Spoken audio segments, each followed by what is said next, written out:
Кеудеде намыс қайнап, көзімде от ойнаған, қаршыға қанаттары әлі де қатаймаған. 5 жасар баласы да аттан деп ат ойлаған.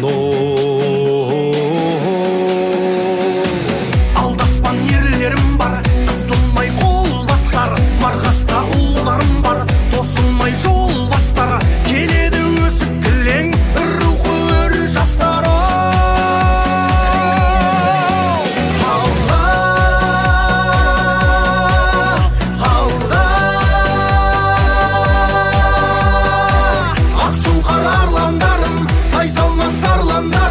Babamның қалған бағын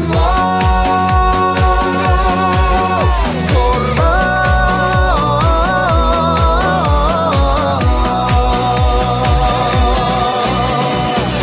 Осынау атыраттың болған мен өткенімін, сақшысы тыныштықтың бейбіт күн өткелімін. Ерлігім, ерлігім